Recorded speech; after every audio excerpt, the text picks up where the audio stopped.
දන්නේ නැතිකමෙන් වරද්ද ගන්න අය නිවැරදි කරන්න පුළුවන්. ඉතින් මේ නිසා පින්වත්නි ඒ බුදුරජාණන් වහන්සේ ගැන උන්වහන්සේගේ ගුණ 9ක් තියෙනවා. මම මේ 9 පොඩ්ඩ තෝරලා දෙන්නම්. උන්වහන්සේගේ පළවෙනි ගුණයට කියනවා අපි අරහං කියලා.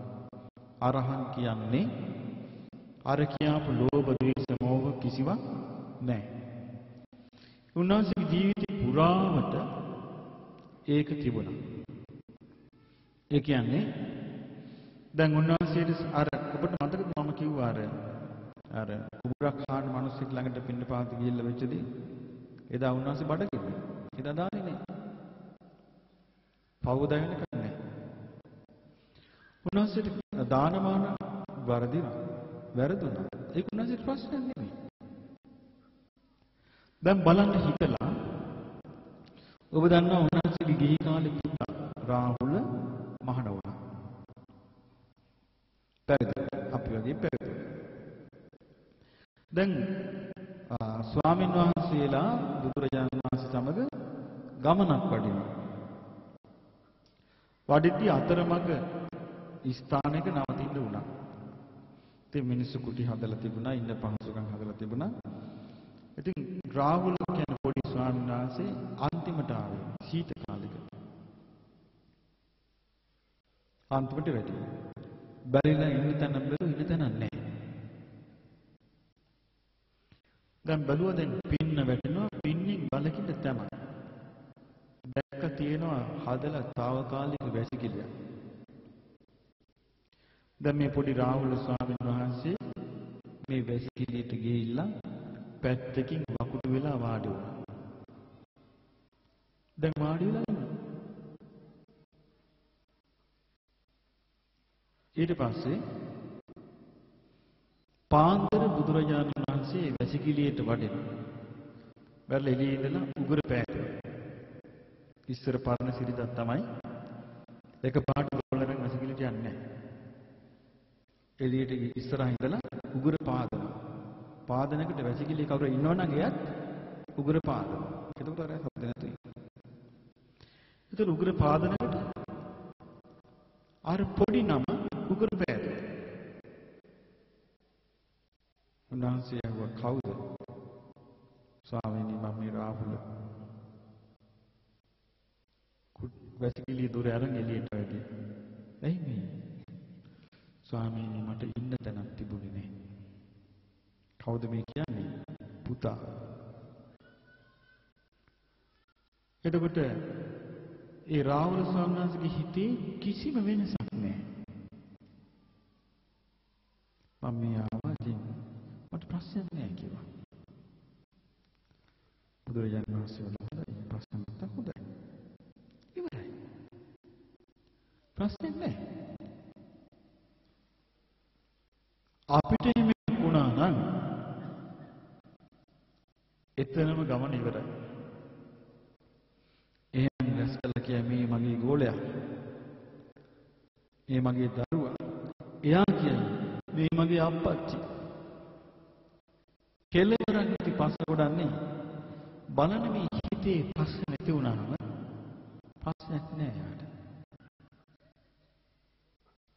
හරි පුදුමයි මේ නිකලස් බව. උන්වහන්සේගේ ජීවිතේ පුරාවට ඒ අරහත්ත්වයේ තිබුණා. උන්වහන්සේට සමහරු දැන් අපි අනේපිඬු සිටුමා සුදු හඳුන් වලින් තමයි කුටිය හැදුවේ. ඒක හැමතිස්සෙම සුවඳනේ.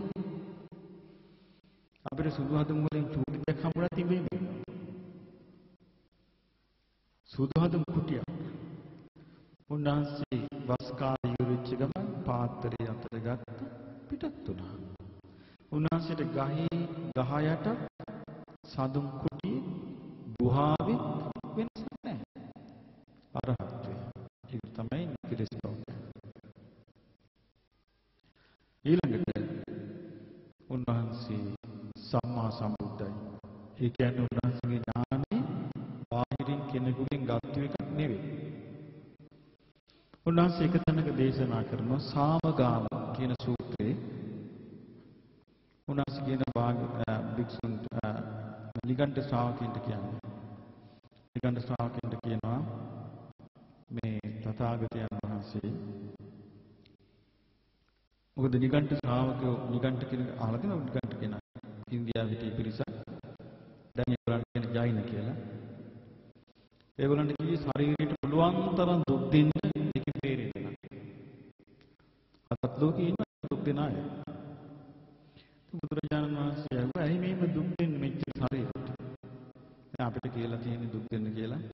මේ විදිහට තමයි අපේ කර්ම ඉවර කරන්නේ. මේව දැන් ඔයගොල්ලෝ දන්නද කොච්චරක් ඉවරද? 100ට කීයක් ඉවරද? 100ට කීයක් ඉතුරුද කියලා.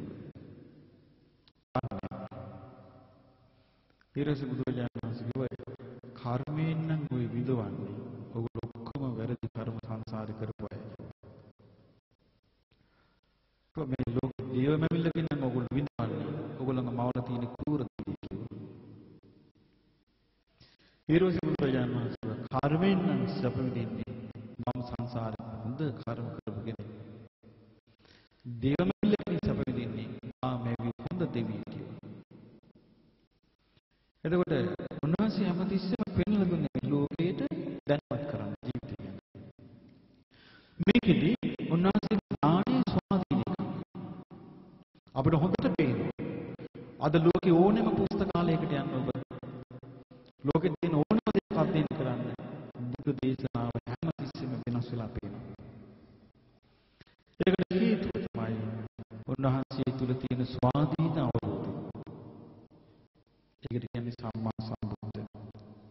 කර්මය ගැන, ජීවිතය ගැන, විශ්වය ගැන සෑම දෙයක්ම උන්වහන්සේට රහස්. ඊළඟට තමයි උන්වහන්සේ අවබෝධයත් එක්ක ජීවත් වෙනවා. සාමාන්‍ය ලෝකේ අපි ගත්තොත් මේ අපි කියමු ඉන්නවා කියලා මහාචාර්යවරයෙක්. එයා ගෙදරට මහාචාර්ය. නෑනේ. මහාචාර්ය පන්ති කාමරේ විතරයි.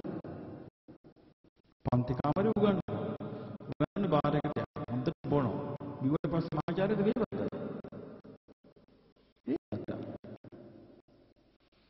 ඊරසොන්න ගෙදර එනවා. නෝන අහනවා වේබදාවද? මහාචාර්යතුමා කියනවා. නෑ. මේ ලෝකේ හැමෝම හැම රස්සාවක් නියමයි. එතෙන්ට විතරයි ඒක තියෙන්නේ. බුදුරජාණන් වහන්සේගේ සම්බුද්ධත්වය හැම තිස්සෙම තමගේ ජීවිතයේ සමග රැඳී තිබුණා. අවබෝධයක් උන්වහන්සේට කියන විඥාචරණ සම්පන්න කියලා. අවබෝධයෙන් යුක්ත ජීවිතය පැවැත්තුවා. උන්වහන්සේ කියන සුගත කියලා. සුගත කියලා කියන්නේ උන්වහන්සේගේ ගමන. දැන් බලන්න හිතලා ගමන කියලා කියන්නේ ඇවිදින පිළිවෙල නෙමෙයි. දැන් හොඳට හිටපු ළමයි නරක වෙනවා කියමු. එතකොට අම්මලා කියන්නේ පුතේ ඔය යන මාර්ගය නම් හරි නෑ. එතකොට යන මාර්ගය කියලා කියනවනේ ඒකට. ඔය යන්නේ හොඳ ගමනක් නෙමෙයි ඔය. බුදුරජාණන් වහන්සේගේ ගමන නිවන කරා ගිය ගමන. සුගත. ලෝකේ රහස්‍ය උන්වහන්සේට. ලෝකෙවිද. ඊළඟටම උන්වහන්සේට මේ අනිත්‍ය පින තියෙන එක්කෙනාව උන්වහන්සේට දහමට ගන්න පුළුවන්. පින තියෙන එක්කෙනා. උන්වහන්සේ උපමාවක් දේශනා කරන්නේ පින් නැති එක්කෙනා. මේ ළඟ රෑ කාලේ ළඟවට චීතලයවද කිව්වා. පේන්නේ. පින තියෙන එක්කෙනා පින තියෙන එක්කෙනා හිමාල කන්ද වගේ. පින තියෙන හාමුදුර කෙනෙක් වැඩිය. විශාලා මහනුවර මේ හාමුදුරු ඡන්ද විබල හාමුදුරු. විශාලා මහනුවර මේ එක දෙක කළා හැදුවා. හරියට මහන්සි වෙලා. හරි දැන් කොච්චර කල්ද ඡන්ද හාමුදුරු කියලා? අර 10ක් කාගෙන දලස්සට හදලා ශාලා හදලා වාසිකිලි හදලා පාසුගම් හදලා එතකොට බලන්න පින තියෙන එක්කෙනාට බුදුරජාණන් වහන්සේ දේශනා කළා පින තියෙන එක්කෙනා ඈත පේන හිමාල කන්ද වගේ බුදුරජාණන් වහන්සේට පේනවා. එහෙනම් බුදු කෙනෙකුට පේන්න නම් ඔබ කැමති කරවලේ වැටිච්ච ඊතලයක් වෙන්නද? ඈත පේන හිමාල කන්දේ වෙන්න. එකද දෙකද? ඈත පේන හිමාල කන්ද වගේ වෙන්න නම් ඔබ පින්වන්ත කෙනෙක් වෙන්න. පිනෙන් දියුණු කරගන්න. එතකොට උන්වහන්සේ දේශනා කළේ පොඩි පිනක්වත් අතාරින්න එපා කිව්වා. පොඩි පිනක්වත් අතාරින්න එපා. ඒ පින රැස් කරගන්න කිව්වා. ඔබ දන්නවනේ මම කියන වචනේ වැරදුනහම එයා බොරු කියනවා, කේලම් කියනවා, අපහාස කරනවා, ගරහනවා, ඊළඟට හිස් වචන කියනවා. වචනේ වැරදුනා. සිත වැරදුනා, සිතවිලි වැරදුනා මෙයා අනුන්ට සාප කරනවා. එක්ක අනුන්ගදී කොල්ල කන්න ආස කරනවා. ක්‍රියාව වැරදුනාම කාය වචනේ ක්‍රියාව වැරදුනාම ඒ ක්‍රියාව සතුම් මරනවා. එක්ක හොරකම් කරනවා. එක්ක වර්ධිකාම සේවනයේ යෙදෙනවා. එතකොට බලන්න මේ ක්‍රියාව වරද්ද ගන්න නැති කෙනාට ඔන්න විවෘත වෙනවා පින් කරන්න අවස්ථාවක්. පින් කියලා කියන්නේ සුඛෝ පුඤ්ඤස්ස උච්චය. පින වැඩිවීමටයි සැපය කියන්නේ. එතකොට මේ පිනට තමයි එතකොට මේ සැපය කියලා කියන්නේ. එතකොට මේ ලෝකේ දුක නැත්නම් යම් තැනක එතන නැත්තේ මොකද්ද? පින නැත්තේ. යම් තැනක සැප නැත්නම් එතන මොකද්ද තියෙන්නේ? පින. ඒ බුදුරජාණන් වහන්සේ දේශනා කරනවා පිනට ආසා කරන්න. මොකීටද ආසා කරන්න කිව්වේ? පිනට ආසා කරන්න. එතකොට ඔබට පිනට ආසා කිරීම ඔබ කරන්න. ඉතින් මේ පින අතර තියෙන උතුම්ම පිනක් තමයි බුදුරජාණන් වහන්සේ සරණ යාම. උන්වහන්සේ සරණ යාම පින අතර තියෙන උතුම්ම පිනක්. ධර්මයේ සරණ යාම, ශ්‍රාවක සංඝයා සරණ යාම උතුම්ම පිනක්. ඒතර මේ පින අපිට නිකම්ම රැස් වෙනවා. දැන් අපි තව පොඩ්ඩකින් සත්බුදුරජාණන් වහන්සේලා වන්දනා කරනවා. නිකම්ම රැස් වෙනවා මේ පින. එතකොට පින්වත්නි මේ විදිහට පින රැස් කරගන්න බුදුරජාණන් වහන්සේ කෙරෙහි හිත පහදවා ගන්න, පින රැස් කරගන්න බුදුරජාණන් ඔබ ආසනේ පොත් කියවන්නේ. පොත් කියන එකෙන් තේරුම මොකක්ද? දැන් අපි ගත්තොත් බුද්ධ දේශනා නැති පුස්තකාලයකට මිනිස්සුක දාලා දොර වහනවා. අපි කැම ටික දොර අස්සේ යවනවා. යවලා කියන ඔක්කොම පොත් ටික කියවපන් කියලා. මක් වේද මිනිස්සුන්ට? පොත් දොරාලින්ද පිස්සෙක් කිනේ. මේ තියෙන ලෝකයේ තියෙන කුණු කන්දල් ලොකෝ එක එක හිතන ඒවානේ පොත්වල තියෙන්නේ. බුදුරජාණන් වහන්සේ ධර්මයේ ගන්නේ. උන්වහන්සේගේ අවබෝධය අන් අයට කියා දුන්නා. ඒ කියා දීපු දේ මිනිස්සු අවබෝධ කළා. එතකොට මේ ප්‍රතිඵල ගත්තු ධර්මයක්. උන්වහන්සේගේ පළවෙනි දේශනාව ඔබ දන්නවා ධම්සම්ප්‍රයුක්ත දේශනාව. එතන ඉඳලා උන්වහන්සේ පිරිනිවන් පාන්න හදන මොහොත දක්වා දේශනා කරපු හැම එකක්ම ලෝකේ ප්‍රතිඵල ලැබුව එකක්. දැන් ඔබ දන්නවා දැන් මේ ලෝකෙ පොත් තියෙන එකට බෙස්ට් සෙලර් කියලා මේ හරියට ලොකුට ගහලා විකුණනවා. ඒ ප්‍රතිඵල නෙමෙයි. ඒ විකිණීම. ප්‍රතිඵල කියලා කියන්නේ අකුසලේ මිදුණා. අර ධර්මය අහලා. ඒකවල බුදුරජාණන් වහන්සේගේ ධර්මයේ තුල මිනිස්සු සුවපත් වෙච්ච එකක්. අන්නේ ධර්මයේ ඉගෙන ගන්න. ඒ ධර්මයේ ඉගෙනගෙන ඒ ධර්මයේ පුරුදු කරන්න ඔබේ ජීවිතේ තියාගන්න මං කියවන්නේ මේ දැන් අපිට පේන ලෝකෙනේ බලාපොරොත්තු අපිට දෙන්නේ. පේන ලෝකේ බලාපොරොත්තු නෙමෙයි ඔබ ධර්මයේ තුලින් ඔබ බලාපොරොත්තු කීපයක් තියාගන්න ජීවිතේ එකක් තමයි මම මරණින් මත්තේ සුගතිය යනවා. දෙවියන් අතරට යනවා. නැත්තම් දිව්‍ය ලෝකෙට යනවා. එතෙන් යන්න ඕන ක්‍රමයේ තියෙන බුද්ධ දේශනාවල එක දේශනාවක් තියෙනවා සූතානුදත සූත්‍රය කියලා අංගුත්තර නිකායේ. තව දේශනාවක් තියෙනවා සංඛාරුප්පති සූත්‍රය කියලා මජ්ක්‍ධිම නිකායේ. ඒ දේශනාවලින් උන්වහන්සේ උගන්වනවා යන්න ඕන විදිය. ඒ තමයි බුදුරජාණන් වහන්සේ කෙරෙහි සිත පහදවාගෙන අර කියාපු ක්‍රියාව වරද්ද ගන්න නැතුව ක්‍රියාව යහපත් කරගෙන යහපත තුළ සිත රඳවා ගැනීම. යහපත තුළ සිත රඳවා ගත්තොත් යා සුගතිය. ඉතින් පින්වත්නි අන්නේ දුර්ලභ අවස්ථාව ජීවිතේ තියාගන්න තියෙන එක බලාපොරොත්තුවක්. මොකද බුදුරජාණන් වහන්සේ දේශනා කළා ඒවා.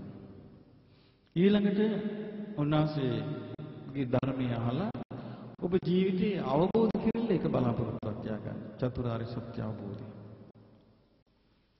එතකොට මේ වගේ එකක් දෙකක් තියාගත්තොත් උතුම් බලාපොරොත්තු. එකක් දෙකක් තියාගත්තොත් අපි කවුරු කියන්න ඕනේ ටොකු යන්නේ. එයා ඒක හදාගන්න. ලෝකේ ස්වභාවය තමයි ඒකට හිරිහැර කරන එක, බාධා කරන එක. දැන් අපි ගත්තොත් මේ සිතින් පුළුවන් පින් කරන්න. සිතෙන් කරන පිනක් තමයි මෛත්‍රී භාවනාව. ඒකට උන්වහන්සේ උදාහරණයක් පෙන්නනවා. කෙනෙකුට ඕන වෙනවා දානයක් දෙන්න උදේ 100කට. දැන් 100ක දෙනෙකුට දානයක් දෙන්න කොච්චර හැලිවලන් ඕනේ, මේ හාල් ඕනේ, ලොලු ඕනේ, කොච්චර දේවල් ඕනේ. ඊට පස්සේ යාට ඕන වෙනවා දවල්ටත් දෙන්න 100කට. ආයි මහසි වෙන්න ඕනේ. එයාට නෝ රැටක් දෙන්න. ඒතර 300කට දෙන්න ගොඩාක් මහසි වෙන්න ඕනේ. බුදුරජාණන් වහන්සේ අහනවා මහණෙනි කෙනෙකුට පුළුවන් නම් ගව දෙන්නකකින් කිරිදොවන් යන වෙලාවක් කොච්චර වෙලාවක් වෙන්නේ නැද්ද? ගව දෙන්නකකින් කිරිදොවන්. පැය භාගයක් කියලා අපි කියමු. කෙනෙකුට පුළුවන් නම් පැය භාගයක් මෛත්‍රිය වඩන්න. එතකොට මේ පැය භාගයක් රැස් කරන පින අර 300කට දාන දෙනවට වඩා වැඩි. එතකොට මිනිස්සුන්ට දිනපතා පුළුවන් මේක රැස් කරන්න නේ. මේක වෙලා තියෙන එකයි මේ ගොඩක් අය මේකට ගරහනවා. භාවනා කරන්න එපා කියනවා, පිස්සු හැදේ කියනවා, එක්ක ඔළුව අවුලේ කියනවා, එක්ක දැම්ම මොකද භාවනා කරන්නේ, දැම්ම කලබල වෙන්න එපා. එහෙම කියනවා. මේ වළක්වන්නේ කුසලයේ පින. පිනට හානි කරලා ලෝකයේ කෙනෙකුට ලබා ගන්න කිසි දෙයක් නැහැ.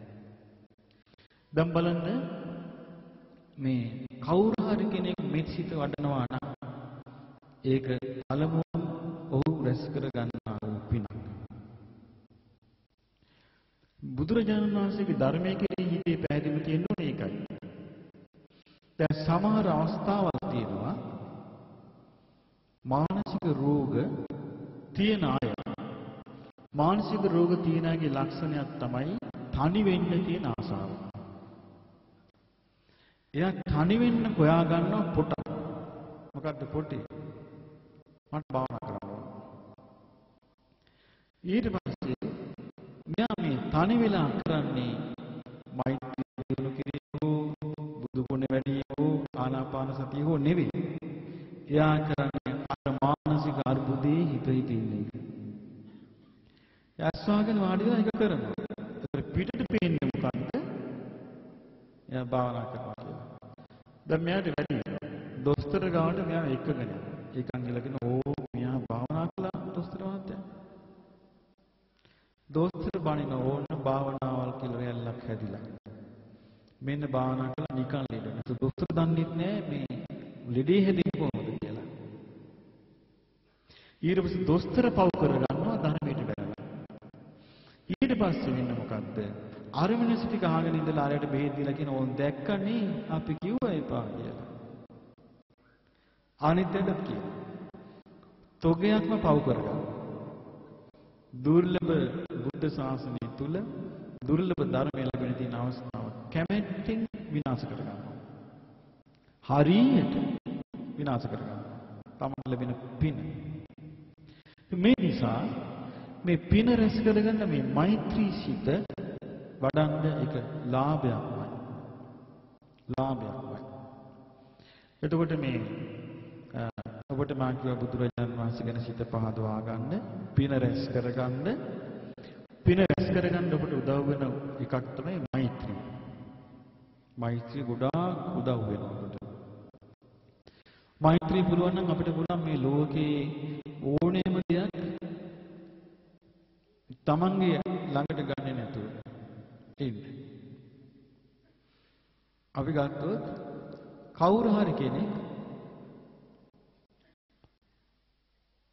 කවුරු හරි කෙනෙක් අපිට මොනවා හරි නපුරු දෙයක් කියනවා කියමු. අපහාසයක් කරනවා කියමු. අපිට පුළුවන් නම් ඒක ඉවසන්න. ඒ කියන්නේ ඒක ගණන් ගන්න නැතුව ඉන්න. එතකොට යාට හිත හදාගන්න බැරිද? පුළුවන්. යාට මෛත්‍රී කරන්න බැරිද? පුළුවන්. බුදුරජාණන් වහන්සේගේ එක උපමාවක් තියෙනවා. උන්වහන්සේ යනවා මහණෙනි දෙපැත්තම හොඳට මුවාද තියෙන කඩුවක් තියෙනවා. මේ කඩුව කෙනෙක් අල්ලලා මිරිකන්න හදනවා. එතකොට යාට ලේසියෙන් මිරිකන්න පුළුවන්ද කියලා නම් කැපෙන්නේ නැති වෙන්නේ. බෑනේ. කඩුව අල්ලලා මිරිකන්න හිතුවොත් මොකද වෙන්නේ? මේ මිරිකන්න යන පුද්ගලයාවම කැපිලා යනවා. දේශනාවේ තියෙනවා. ඒ සූත්‍රයේ බුදුරජාණන් වහන්සේ වදාළ මේක සංයුතනිකයි තියෙන්නේ. ඒ වගේ තමයි මේ මෛත්‍රියෙන් යුක්ත පුද්ගලයාට හිංසා කිරීම. මෛත්‍රියෙන් යුක්ත පුද්ගලයාට කරදර කිරීම. ගරහයෙන් කවුරුරි අමනුෂ්‍යෙක් කළොත් ඔහු කරා යනවා කියනවා. ඒ මොකද හේතුව? මෛත්‍රී තියෙන පුද්ගලයා හැමතිස්සෙම ලෝකේ දේශියා බාර ගන්න නැත්තම් එයා තුළ මෛත්‍රිය තියෙනවා. මේ නිසා ඔබ පුරුදු වෙන්න හැමතිස්සෙම මෛත්‍රිය ඇති කරගන්න උපකාරී වන දෙයක්. ඒ තමයි සිතට යෝජනාවක් කරන්න මම කලබල වෙන්නේ නැහැ. ගොඩාක් මේ හිතට අකුසල් වෙන්නේ වේගවත්කම නිසා. කලබලකම නිසා. මොන කවුරුයි ටෙලිෆෝන් කරලා කියවගම ඔයාට මෙහෙම කිව්වා. එහෙමද? කිව්වද? මොකද වුනේ? කලබල වුණා. යායක බක් කමක් නැහැ ඔය කියපු ආවේ. අන්න ඉවසුවා. එහෙම ඉවස ගන්න බැරි වුණොත් එයා හැමදාම විඳවන්න ඕනේ. ඇයි බුදුරජාණන් වහන්සේගේ දේශනාවේ තියෙනවා අකුසලේ එනවා එක ක්‍රමයකින්. ඒ තමයි ලෝකේ නිന്ദා අපහාස ලබන්න තියෙන අකමැත්ත. ලෝකේ අනවඤ්ඤත්තිකාමෝ කියලා කියනවා. ලෝකේ අවඥා ලබන්න තියෙන අකමැත්ත. මේ අවඥා ලබන්න තියෙන අකමැත්ත මේ අපේ හිතේ තියෙනකොට අපි හරියට ෂොක් වෙනවා පොඩි අවඥාවක් ලැබුණොත්. නමුත් ඒක අපිට ගණන් නොගෙන අතාරින්න පුළුවන් නම් ඉවසලා ඒකනේ මම ඔබට යෝජනාවක් කරලා කියන්නේ මනසට මම ඉවසනවා. මේක අත්දැක බලන්න. අපි ගමු ඔබට ප්‍රශ්නයක් එනවා. උලක් එක්ක රණ්ඩුවක් එක්ක ඔබට චෝදනාවක් කරලා එක්ක බැනලා. දැන් වේලාසනික හිතේ හදාගෙන යනවා මම ඉවසනවා. දැන් ඔබ එතනට යනකොට කවුරුකින් ඔබට බැනගෙන යනවා.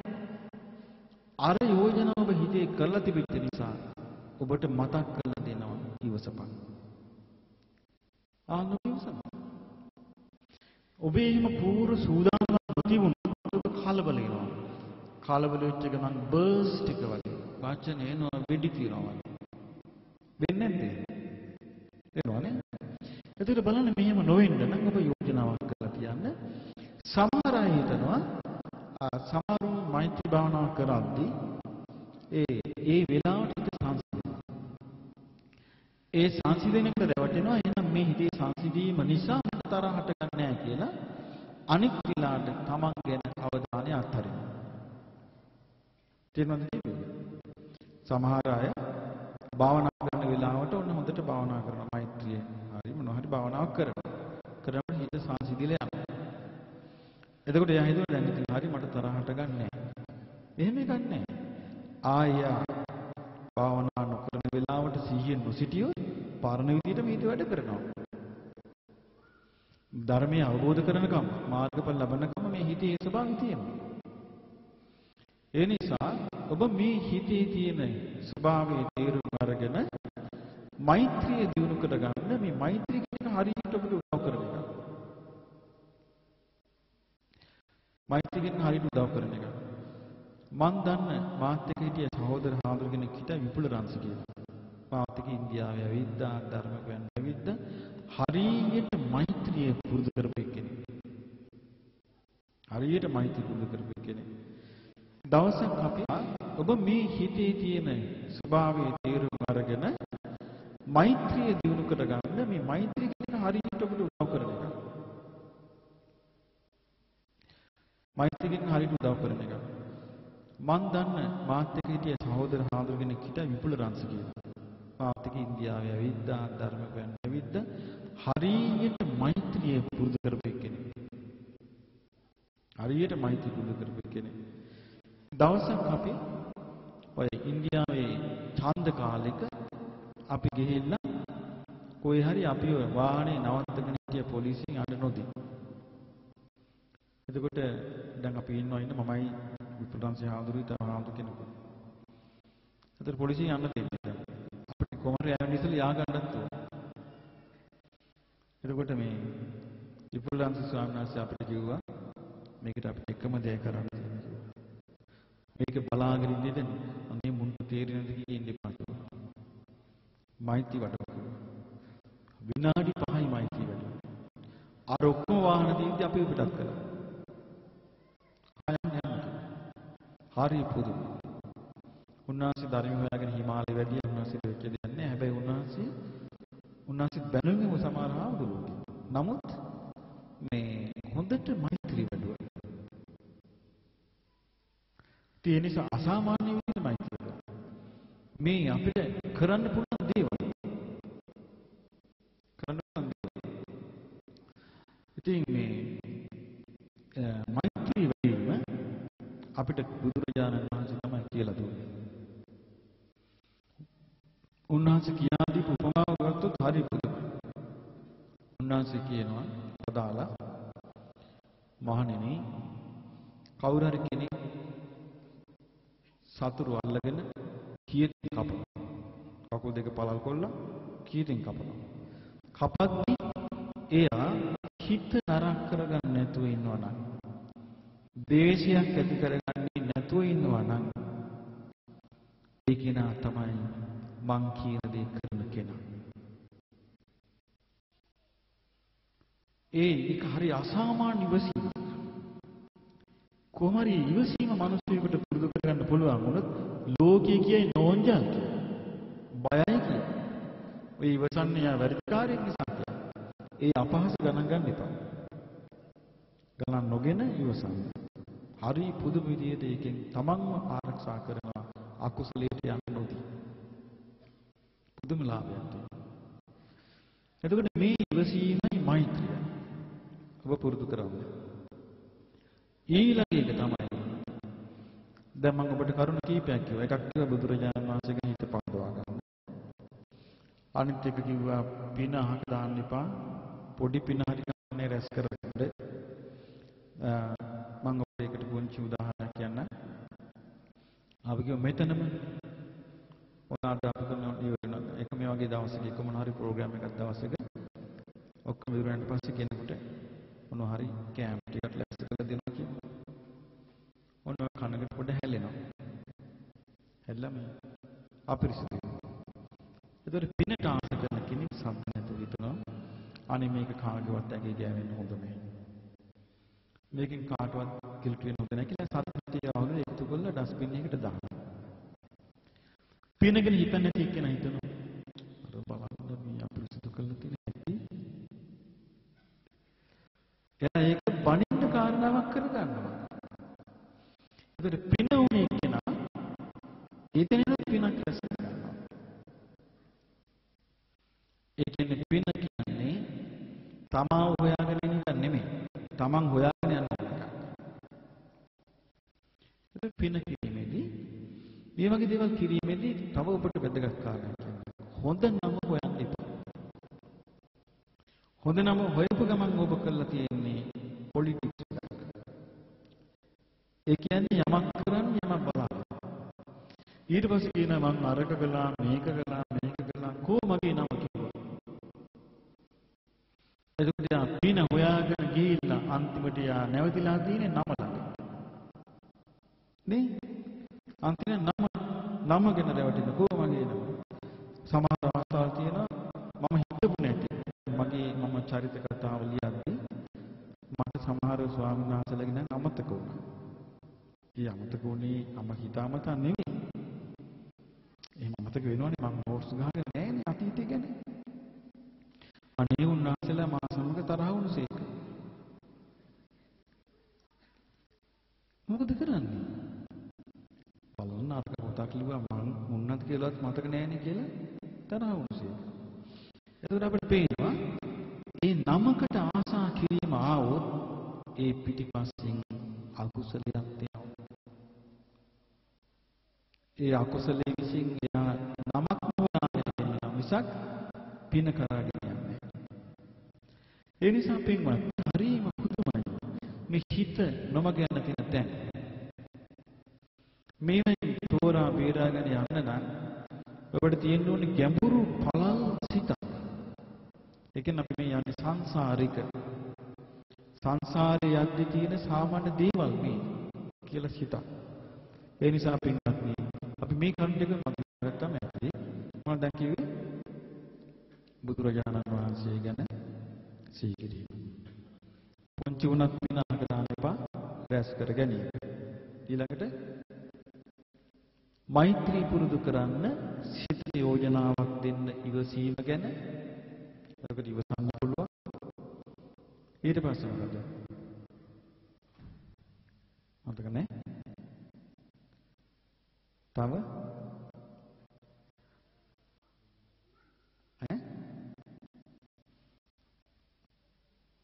මං කව පැතුම් දෙකක් තියාගන්න කියලා. බලාපොරොත්තු දෙකක්. ඔව්. මම මරණින් මත්තේ දිව්‍ය ලෝක කියන්නේ. මොකද බුද්ධ දේශනාවල තියෙන අපි මං කියන්නේ අතිකාලම. දේවතානුස්සති කියලා භාවනාවක් වඩන්න කියලා ශ්‍රාවකෙන්ට කියලා තියෙනවා. ඊළඟට චතුරාර්ය සත්‍ය අවබෝධය ඉලක්ක කරගන්න. හැබැයි උසස් දේවල් කටින් කියන්න එපා. මම නම් දිව්‍ය ලෝක යනවා කියලා කියන්න එපා. ඇයි හේතුව? බැරි වෙලාවත් තරහකාරයෙකුට ආරංචි වුණා. ඉස්පිරිතාලේ ඉන්න වෙලාවේ කොනිට්ටලා හරි හිත වෙනස් කරයි.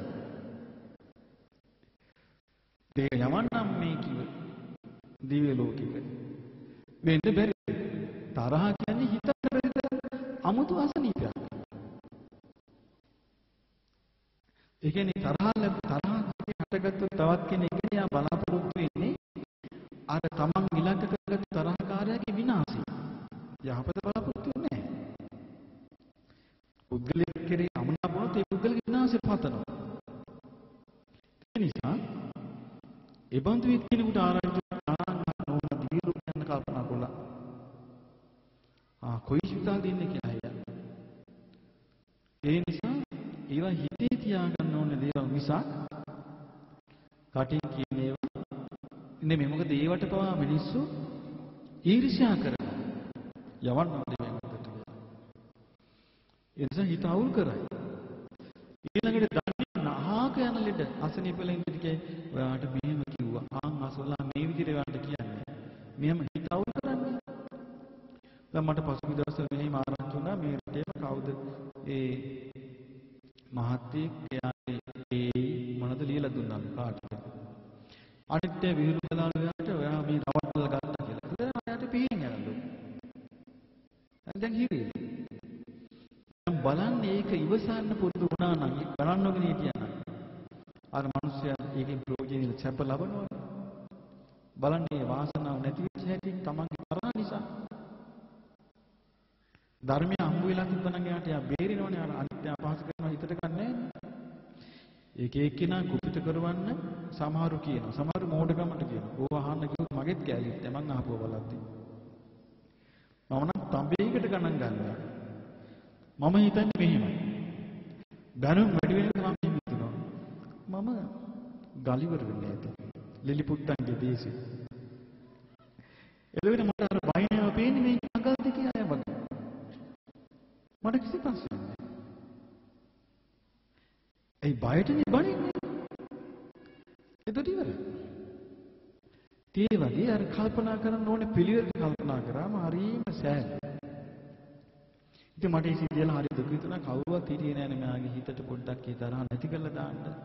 ඕක හිතන්න එපා. ඔයාව අමතක කරන්න. සමහරු කියන්නේ මෙන්න දැන් ඔයාට අපහාස කරනවා අන්න මෙහෙම කියනවා ඕකට පවරක් උගන්න එපා. ඕන්න කෝපේ අවුස්සන.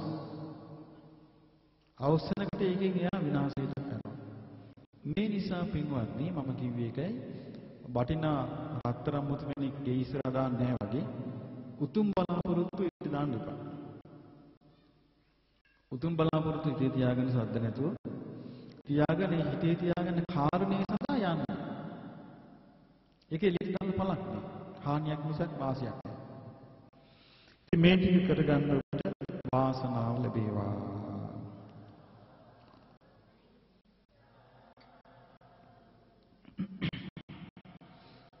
හොඳට හඬ නගා කියන්න මා කිව්වාම තිලෝව සිත සැලසීමෙන්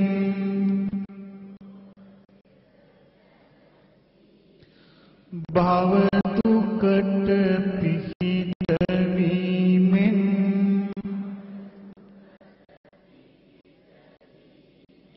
දහම් ගොස් පැතිරීමෙන්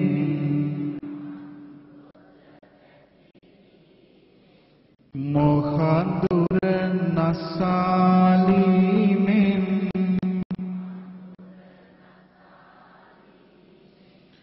අමනිවන් සලසාලු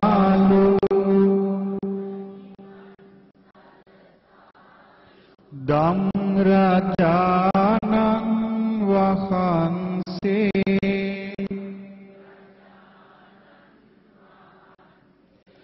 සිහි කොට උතුම් සරණ මම්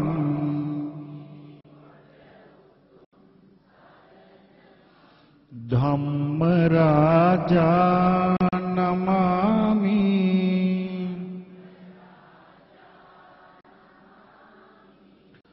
මරසෙනග පැරදීමෙන් මුනිදුට ජය ලැබීමෙන් කෙලෙසුන් රහිත වීමෙන් බුදු නුවණ මතු වීමෙන් සම්බුදු බවට පත් වූ පින්සරණන් වහන්සේ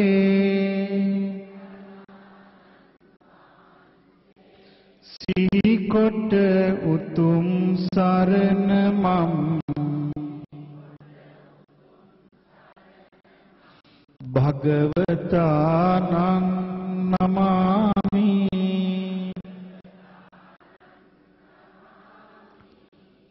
නිල්වන් පත්සැලීමෙන්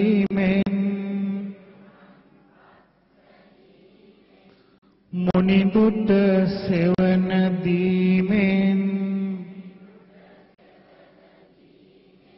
තිලොව දිනන මොහොතේ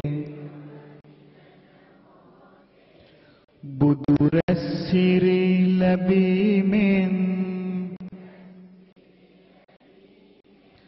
දිවමන් මුනිදු වැනියෝ බෝරජාණන් වහන්සේ සිහි කොට බැති සිතින් මම් බෝධි රාජා නමාමි.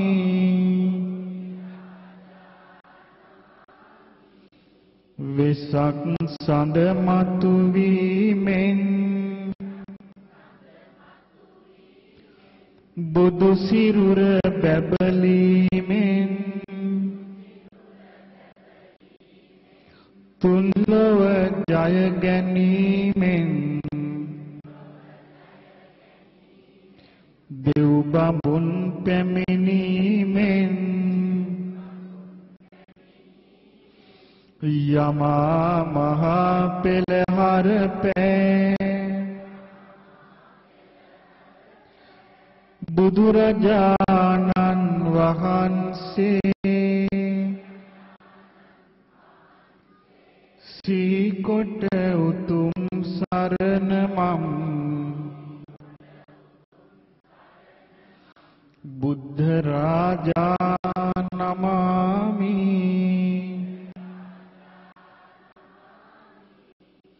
මහ බඹුද පැමිණීමෙන් බණත ඇරයුම් ලැබීමෙන් බරණැස මිගදායේ දම්සක කරකැවීමෙන් සිහනද පතුරාලෝ සීරජානන් වහන්සේ සීකොට උතුම් සරණ මම් ධම්ම රාජා නමාමි දඹදිව සැරි සැරීමෙන් හැම දිනට පිහිට වීමෙන් මහ කරුණාව පෑමෙන් දුක් තැවුල් දුරු වීමෙන් ලොව සැපත සලසාලෝ බුදුරජාණන් වහන්සේ සීකොට උතුම් වෙසගේ කාරුණිකයන් නමාමි කෙලෙස් මල සේදීමෙන් අවබෝධයද දීමෙන් සසරින් ගොඩ දැමීමෙන් නිවනෙහි පිහිටුවීමෙන් මිහිරි දම්සර විහිදු දම් රජාණන් වහන්සේ සීකොට උතුම් සරණ මම් ධම්මභානී නමාමි භගවත් මුනි රජුන්ගේ ශ්‍රාවක පිරිස වීමෙන් නිවන් මඟ හැසිරීමෙන් මගඵල පසක් වීමෙන් ධම්ම දායාද කරගත් ගුණ පිරිසඟුන් වහන්සේ සිහිකොට උතුම් සරණ මම් පුඤ්ඤ කෙත්තං නමාමි සමට සිත සැලසීමෙන් බුදු සසුන් බැබලීමෙන් දෙව් බඹුන් එක්වීමෙන් පිනම ඉස්මතු වීමෙන් අපහට සැපත සැලසූ ගෞතම බුදුන් වහන්සේ සිහි කොට අත් මුදුන් දී නමාමි මම් නමාමි මාගේ ස්වාමියෝ බුදුරජාණන් වහන්සේ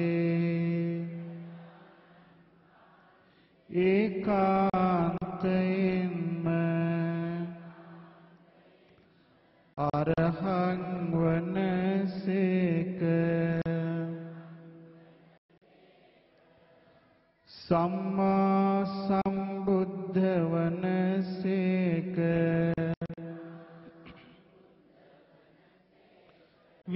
විජ්ජාචරණ සම්පන්න වනසේක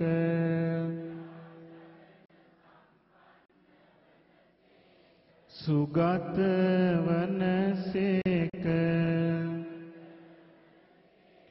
ලෝකවිදු වනසේක අනුත්තර පුරිස ධම්මසාරති වනසේක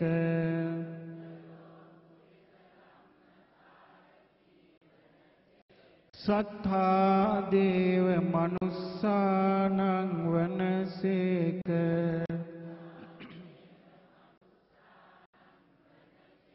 බුද්ධ වනසේක භගවා වනසේක දස බලධාරී වනසේක විශාරද ඥානී වනසේක මහා කාරුණික වනසේක මෙසේ අනන්ත වූ අප්‍රමාණ ගුණයතා වූ බුදුරජාණන් වහන්සේ උදෙසා මේ සුවඳ මල් පූජා කරමි පූජා වේවා මේ සුවඳ දුම් පූජා කරමි පූජා වේවා මේ පානාලෝක පූජා කරමි පූජා වේවා මේ සිසිල් පැන් පූජා කරමි පූජා වේවා මේ මිහිරි ගිලන් පස පූජා කරමි පූජා වේවා ඒ අයුරින්ම කල්ප සියයක් ඇතුළත පහළ වී වදාළ විපස්සී නම් වූ බුදුරජාණන් වහන්සේද සික්ඛී නම් වූ බුදුරජාණන් වහන්සේද වෙස්සබූ නම් වූ බුදුරජාණන් වහන්සේද කකුසඳ නම් වූ බුදුරජාණන් වහන්සේද කොණාගමන නම් වූ බුදුරජාණන් වහන්සේද කාශ්‍යප නම් වූ බුදුරජාණන් වහන්සේද ගෞතම නම් වූ අප බුදුරජාණන් වහන්සේද මේ මොහොතේදී සාදර ගෞරවයෙන් සිහිපත් කරමින් වන්දනා කරමි. මේ පහන් ආලෝකද මේ සුවඳ දුම්ද මේ සුවඳ මල්ද මේ සිසිල් පැන්ද මේ මිහිරි ගිලන් පසද සත්බුදුරජාණන් වහන්සේලා උදෙසා සාදර ගෞරවයෙන් පූජා කරමි. පූජා විත්වා පූජා විත්වා පූජා විත්වා.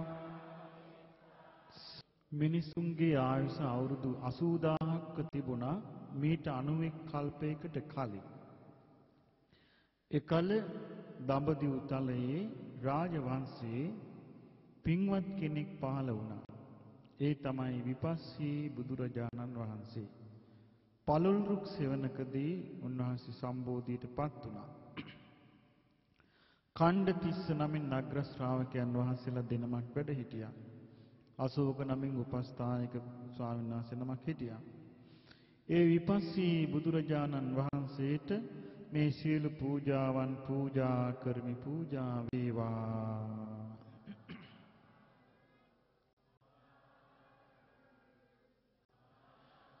ලෝවේ ඇති හැම අඳුර නසනා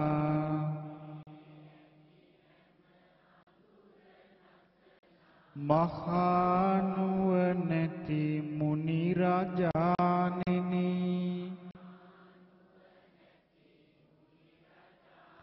සදා සැනසෙලි සුවය සදනා ලෝවේ අසදිස දම් රාජාණෙනි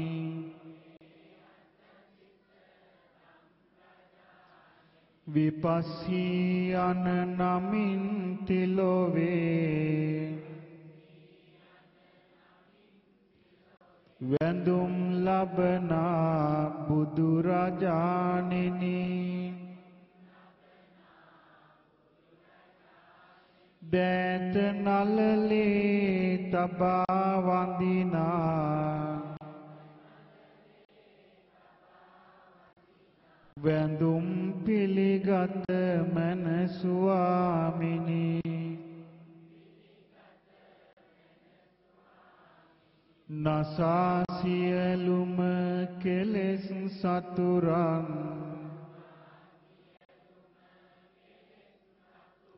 ජය ලැබූ ලොව දම් රාජාණෙනි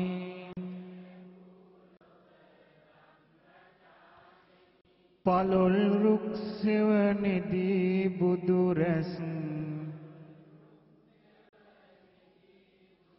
විහිදුවාලෝ සිහ රාජාණෙනි මල් පහන් හා සුවඳ දුම්හා සිසිල් පැන් හා මේගිලන් පස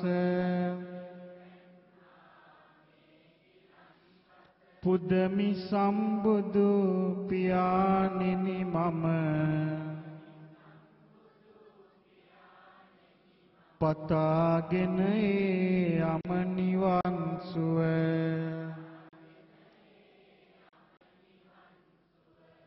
සාදු සාදු සාදු. ඉන් පස්සේ පින්වත්නි කල්ප 60ක් බුදුවරු පහළ වුණේ නැහැ. නිකම්ම ලෝකේ මේ විදිහට කාලා බීලා ගෙවිලා ගියා. 60 කල්පයක යෑමෙන් ආයෙත් බුදුවරුන්ගේ යුගයක් පහළ වුණා. එතකොට මිනිසුන්ගේ ආයුෂ අවුරුදු 70000ක්ව තියෙද්දි මීට කල්ප 30කට 31කට කලින් 31 වෙනි කල්පේ දඹදිව තලයේ ක්ෂත්‍රිය වංශයේ උපන්නා සිඛී කියන බුදුරජාණන් වහන්සේ හෙළඹ රුක් සෙවණකදී සම්මා සම්බෝධියටපත් වුණා. අභිභු සම්භව නමින් අග්‍ර ශ්‍රාවකයන් වහන්සේලා දෙනමක් වැඩ හිටියා. කේමංකර කියලා අග්‍ර උපස්ථායකයන් වහන්සේ නමක් හිටියා. මේ ලෝකේට ඒ සිඛී බුදුරජාණන් වහන්සේ යහපත බෙදා දීලා පිරිනුවන් පෑවා. ඒ සිඛී බුදුරජාණන් වහන්සේටද අපගේ මේ සියලු පුද පූජාවන් පූජා කරමි. පූජා වේවා.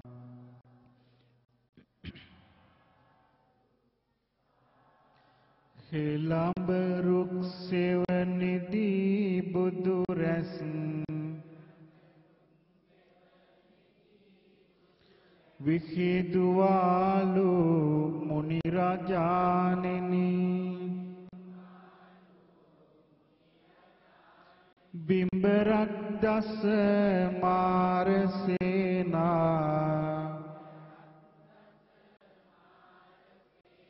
පරදවාලු වීරයානිනි සිඛියන නාමයෙන් තිලොවේ වැඳුම් ලබනා බුදුරජාණෙනි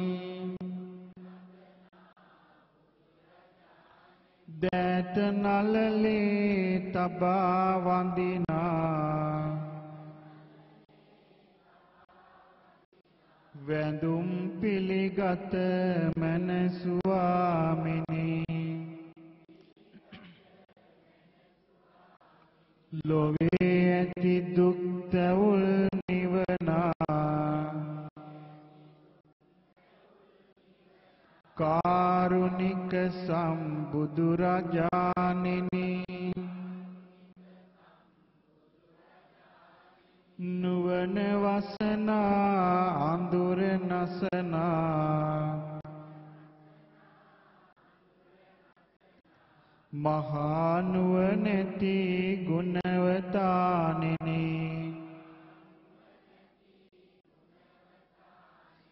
මල් පහන් හා සුවඳ දුම් හා සිසිල් පැන් හා මේගිලන් පස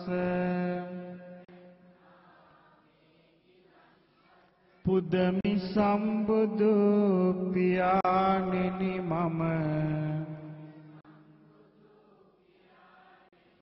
පතාගෙන යම නිවන් සුව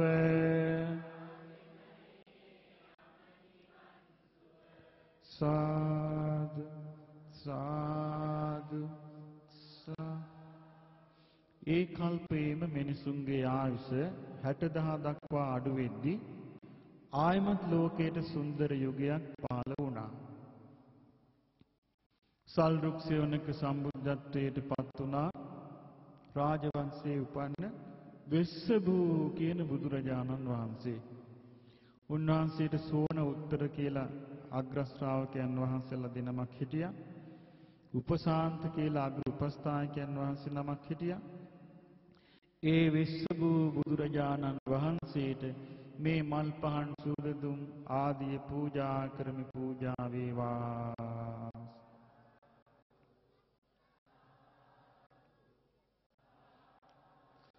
වෙස්සභූ යන නමින් තුන් ලොව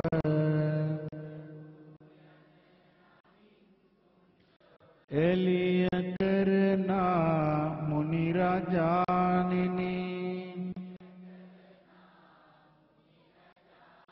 සාල රුක් සෙවණේදී බුදු රැස්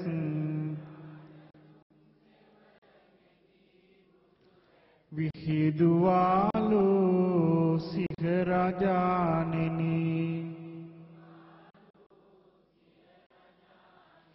සියලු ලෝ සත වෙත දයාවෙන් අමනිවන දුන් බුදුරජාණෙනි දෑත නළලේ තබා වඳිනා වැඳුම් පිළිගත මන ස්වාමිනි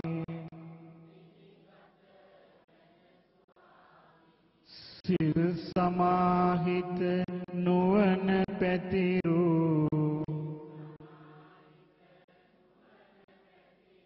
වෙස්ස භූ සම්බුදුරජාණෙනි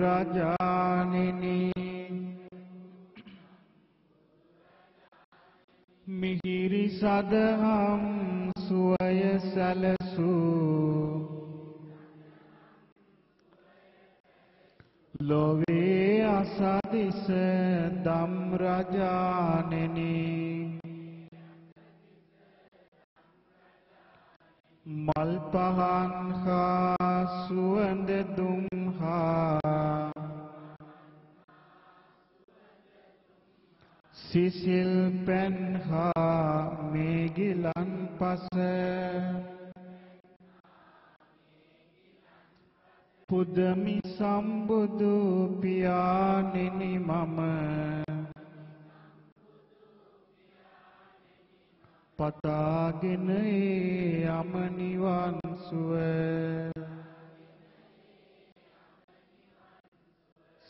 සාදු.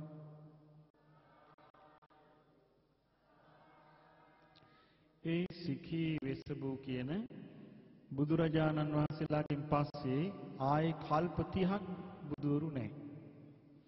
කල්ප 30කට පස්සේ අපි මේ ගත කරන කාල පරිච්ඡේදයේ පැමුණා. මේ කාලයට කියන්නේ මහා භද්‍ර කල්පය. මේ කල්පයේ මිනිසුන්ගේ ආයුෂ අවුරුදු 40000ක් වෙද්දී කකුසඳ කියන බුදුරජාණන් වහන්සේ ලෝකෙ පහළ වුණා. මහාරි කියන රුක්සෙවණේ උන්වහන්සේ සම්මා සම්බුද්ධත්වයට පත් වුණා. විදුර සංජීව කියලා අග්‍ර ශ්‍රාවකයන් වහන්සේලා දෙනමක් වැඩ හිටියා.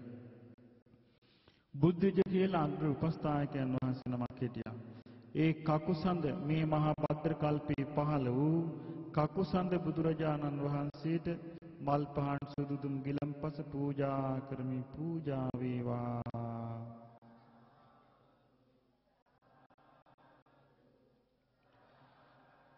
උදාහිරු ලොව දිලෙන විලසින්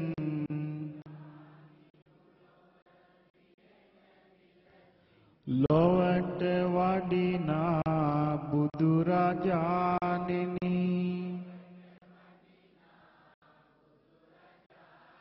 මහරි රුක්සෙවණේදී බුදු රැස්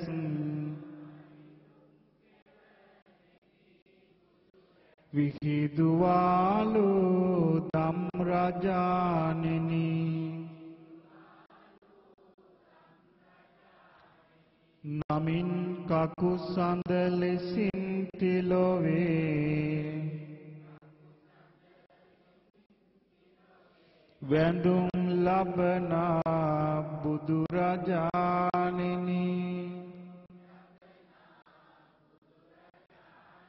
දෑත නළලේ තබා වඳිනා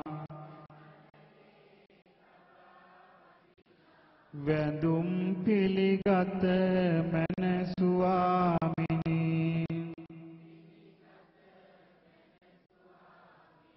හඬා වැළපෙන ලොවට සැනසුම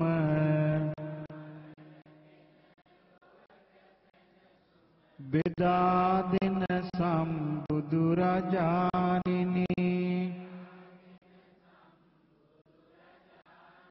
අමා සැප ඇති නිවන් සැප දෙන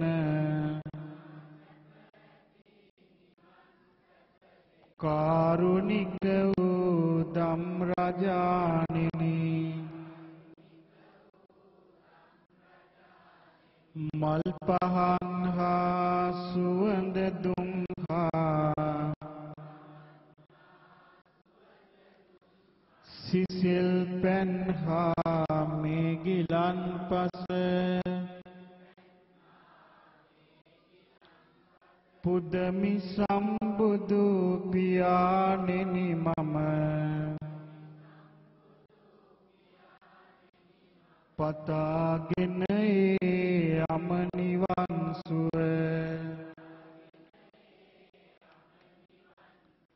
සාදු.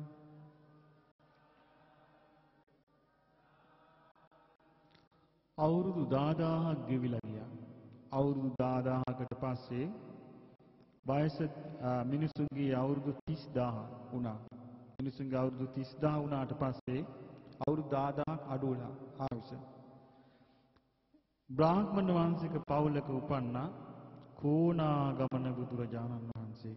දිඹුල් රුක් සෙවණක සම්මා සම්බුද්ධත්වයට පත් වුණා. බීවස උත්තර කියලා අග්‍ර ශ්‍රාවකයන් වහන්සේලා දිනමක් වැඩ හිටියා. සොත්තිජ කියලා අග්‍ර උපස්ථායක කෙනෙක් හිටියා.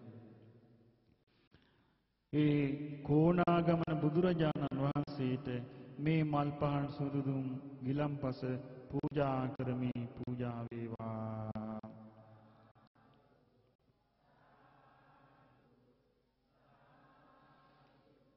දෙව් මිනිස් ලොව එළිය කරනා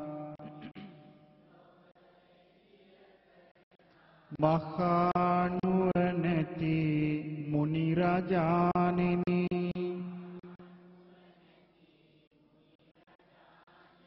දිඹුල් රුක් සෙවණේදී බුදු රැස් විහිදුවාලෝ සිඛ රාජාණෙනි නමින් කෝනා ගමන ලෙස ලොව වැඳුම් ලබනා බුදු රාජාණෙනි දෑත නලලේ තබා වඳිනා වැඳුම් පිළිගත මන ස්වාමිනි මහා කරුණා නිතින් බලනා කාරුණික සම්බුදු රාජාණෙනි වලාකුළු නැති අහසේ දිලෙනා සුපුන් සඳවන් පින්වතානිනි මල් පහන් හා සුවඳ දුම් හා සිසිල් පැන් හා මේ ගිලන් පස පුදමි සම්බුදු පියාණෙනි මම පතාගෙන යම නිවන් සුව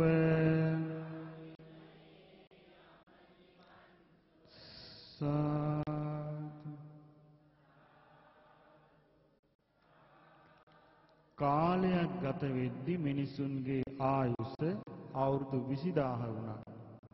ඒ කාලේ දඹදිව තලයේ බ්‍රාහ්මණ වංශයකට අයිති පවුලක මහා පින්වන්ත උත්තමෙක් උපන්නා.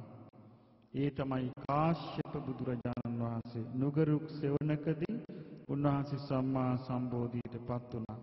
තිස්ස භාරද්වාජ කියන අග්‍ර ශ්‍රාවකයන් වහන්සේලා දෙනම උන්වහන්සේ වැඩ හිටියා. උන්වහන්සේ ළඟ සර්වමිත්‍ර කියලා අග්‍ර උපස්ථායක භික්ෂුවක් වැඩ හිටියා. ඒ කාශ්‍යප බුදුරජාණන් වහන්සේට අපගේ මේ මල් පහන් සුදුදුම් ගිලන් පසාදිය පූජා කරමි පූජා වේවා.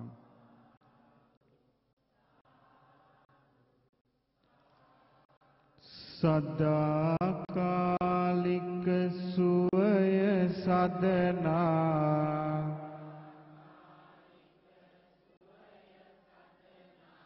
කාරුණික සම්බුදු රජාණෙනි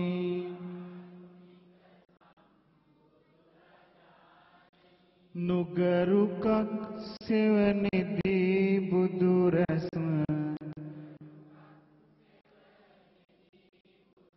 විහිදුවාලු සිඛ රජාණෙනි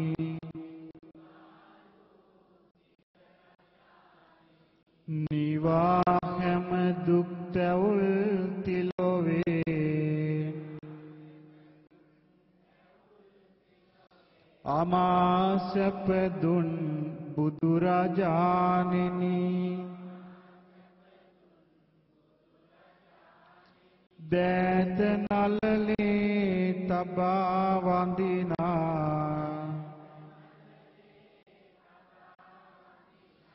වැඳුම් පිළිගත මන ස්වාමිනි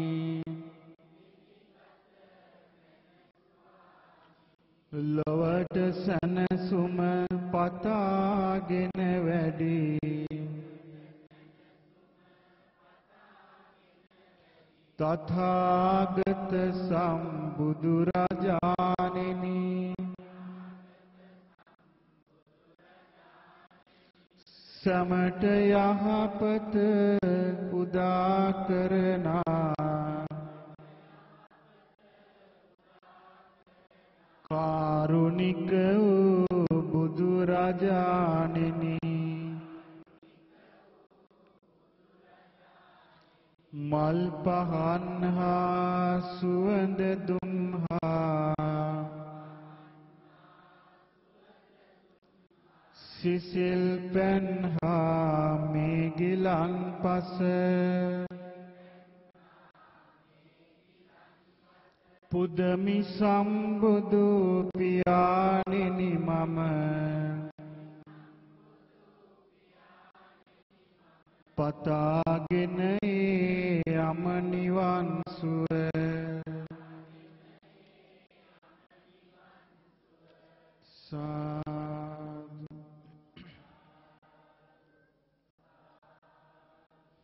අපේ වාසනාවට මිනිසුන්ගේ ආයුෂ වර්ෂ 120ක් තියේදී දඹදිව් තලයට ආයමත් බුදු කෙනෙකුගේ යුගයක් ආවා. රජ පවුලක සුද්ධෝදන රජතුමා පියාණන් වුණා. මහා මායා විසව මෑණියන් වුණා. උන්වහන්සේ මනුස්ස ලෝකෙට වඩින්න කලින් හිටියේ තුසිත කියන දිව්‍ය ලෝකේ. දෙවිවරු උන්වහන්සේට ආරාධනා කළා දැන් කාලේ හරි මිනිස් ලෝකෙට වඩින්න කියලා. මීට අවුරුදු 2500කට කලින් මේ ලෝකේ තිබුණා බුද්ධ කෝලාහලය කියලා එකක්. ඒ කියන්නේ ඒ කාලේ ලෝකේ කතා කළා මේ ඊටානිද්දා බුදු කෙනෙක් පහළ වෙන්න යනවා කියලා. මේකල තියෙන කෝලාහලය මොකද්ද? යුද්ධ කෝලාහලය. කොයි වෙලාවෙ යුද්ධයක් හටගනින්ද දන්නේ නැහැ කියලා. ඒක බුද්ධ කාලේ තිබුණේ බුද්ධ කෝලාහලය. ඊට පස්සේ මේ බුදු කෙනෙක් මොන වගේ වෙන්නේ නැද්ද? කොයි විදියක්ද කියලා බ්‍රාහ්මණවරු ඍෂිවරු තපස් කරලා භාවනා කරලා හොයන්න ගත්ත කරුණ. හොයාගත්ත බුදු කෙනෙක් හොයාගන්න කරුණ මහා පුරුෂ ලක්ෂණ 32ක් මේ ශරීරයේ ලක්ෂණ 32ක් තියෙනවා බුදු කෙනෙකුගේ.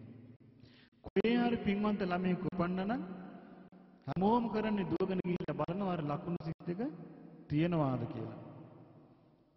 මේ බුදුරජාණන් වහන්සේ තුසිත දිවි ලෝකේ ඉඳිදී දෙවියෝ ආරාධනා කළා. බැලුවා කාලේ හරි විමුක්තිය හොයන මිනිසුන්ගෙන් පිරීලා සුදුසු අම්මා ඉපදිලා ඉන්නවා. අම්මා ලස්සන හීනයක් දැක්කා. සුදු පැටියෙක් සුදු නෙළුම් මලක් අරගෙන වලාකුළු ආස්සෙන් තමන් ළඟට ආවා. තමන්ගේ ඇඟ වටේ තුන්වර පැදකුණු කරලා දකුණු ඇලෙන් මව් කුසට ඇතුළු වෙනවා තේරෙනකොටම අම්මට ඇහැරුණා. අම්මා උදේ පාන්දර රජුරවන්ට කිව්වා. රජුරුව බ්‍රාහ්මණයෝ රැස් කළා. රැස් කළා ඇහුවා මේ මගේ බිසෝන් වහන්සේ සිහිනයක් දැකලා මේකේ විස්තරය කියන්න. රජතුමනි සන්තෝෂ වෙන්න මහා පින්වන්ත පුතෙක් උපදිනවා. මාස 10 ගත වෙද්දී ඒ අම්මට ආසාවක් ඇති වුණා දෙව්දහ නගරයට යන්න අම්මගේ ගමට. අසකරත්තෙන් නෙමෙයි ගියේ දෝලාවෙන්. අසකරත් යන්න බෑ. බබා හම්බෙන්නේ අම්මා. දෝලාවෙන් ගියා. ලුම්බිනි සල්වනේ ළඟ දෝලාවෙන් බැහැලා සල්වනේට ඇතුළු වුණා. සල් ගස්වල මල් පිරීලා. එක සල්ලත්තක් තියෙනවා අම්මට උසයි අල්ලන්න බෑ. ඒ සල්ලත්ත අල්ලන්න අම්මා අත උස්සනකොට සල්ලත්ත පාත් තුනයි පේට. අම්මා ඒ සල්ලත්ත අල්ලන් හිටගෙන ඉන්නකොට මේ දරුවා පහළ වෙන ලකුණු ආවා. සේවිකාව වටතිර ඇද්ද අම්මා හිටගෙන ඉඳිද්දී බබා බිහි වුණා. හරි පුදුම දෙයක් ඒ වෙලාවේ සිද්ධ වුණා. පොළොවේ දෙපැත්තෙන් සීතල සිසිල් දිය දහරකුයි රස්නේ දිය දහරකුයි අහසට ඇවිල්ලා ෂවර් එකකින් නැවෙනවා වගේ අම්මවයි පුතාවයි නැවිලා ගියා.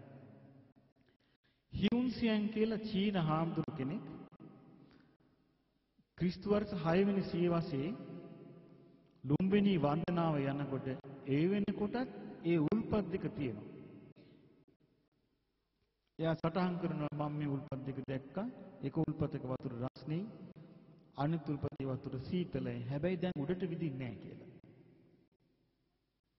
මේ වෙද්දී මුකුත් නැහැ වෙහිලා ගිහලා.